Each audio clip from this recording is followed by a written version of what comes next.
The Big Power Electric Big 531. This one is a modular package. It has a core blaster and some attachments, some extras. Let's get into it.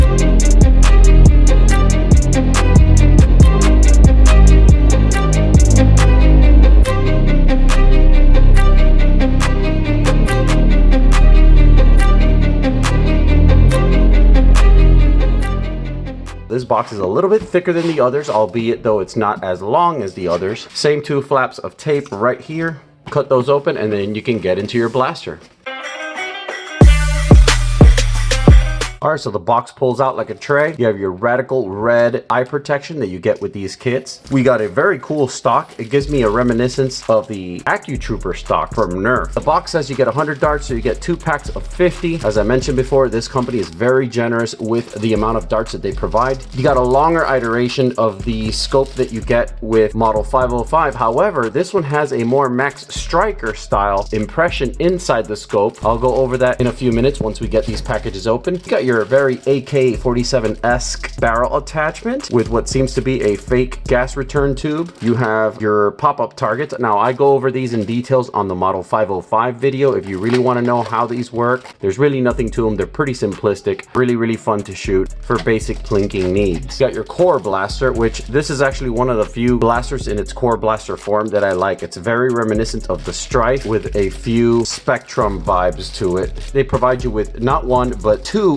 10-round magazines. You got your batteries. As I mentioned in the previous 2 videos, it's a very generous thing for this company to be doing because you can actually try your blaster right outside of the box, which is something you can't do with most motorized blasters. You have your pamphlet stating what you can expect going forward coming out of this company's factory. All right, guys, a lot to fit into the frame here, but we were able to manage. Let's go over the core blaster first. It seems to be your battery compartment here, flywheel compartment here, magazine magwell here, rev trigger here, and magazine release. Very Elite 2.0 reminiscent, but it seems to be a lot softer. Let's test it out real quick while we're at it.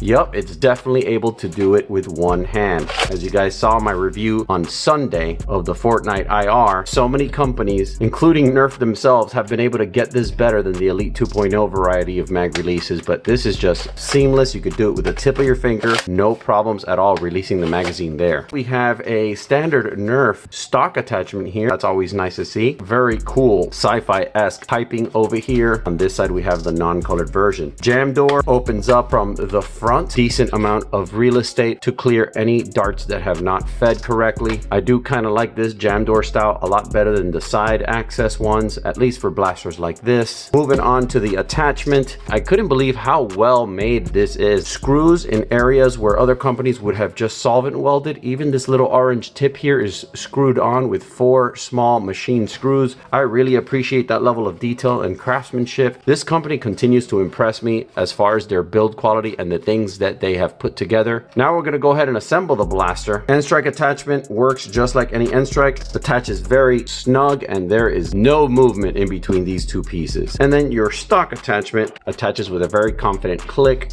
Now this blaster barely fits in the frame even with my wide angle lens activated. Comes to show you just the dimensions of this bad boy. The scope slides down from the front to the back, which is something that I like. You can actually just go backwards and then you'll hear it lock in. I really appreciate that. And here you can see what I was talking about, the Max Striker style impression inside the scope that gives you the crosshair impressions. Installing your batteries goes just as easy as with any other blaster that you've seen. Your 1 Phillips screw, and then you have your battery bay to insert your 6 AA batteries. Let's give it a quick rev. One thing I've noticed that despite being a 9-volt system, as soon as you press this rev trigger, you're at peak RPM range within milliseconds.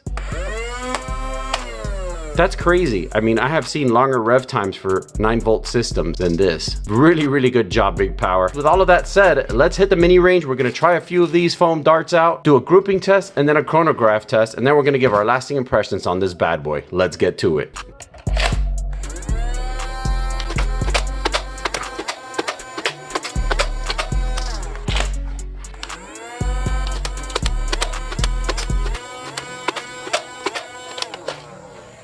Alright guys, now we're going to check out how these darts group without the barrel attachment.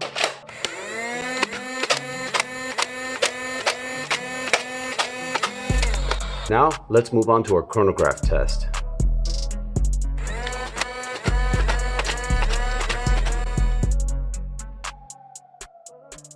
The Big Power Electric 531 is a blaster with great modularity. When used with the barrel attachment, it shoots at about 10 to 15 FPS lower and can be great for training younger enthusiasts. The core blaster is compact enough that it can accommodate most stock and barrel attachment sizes without becoming too bulky. It has great ergonomics and the build quality is surprisingly good. The performance was great when used as a core blaster without any attachments and should be something you should consider when making a purchase. I think the blaster is a good value when you consider everything it comes with, including batteries. If you like this blaster, I put the Amazon purchase link in the description in case you are interested in buying it. I hope you enjoyed this review and please consider subscribing if you like. I cover reviews, thrifting, research, testing, and some modding here and there. Till next time, stay blasting, foam fam.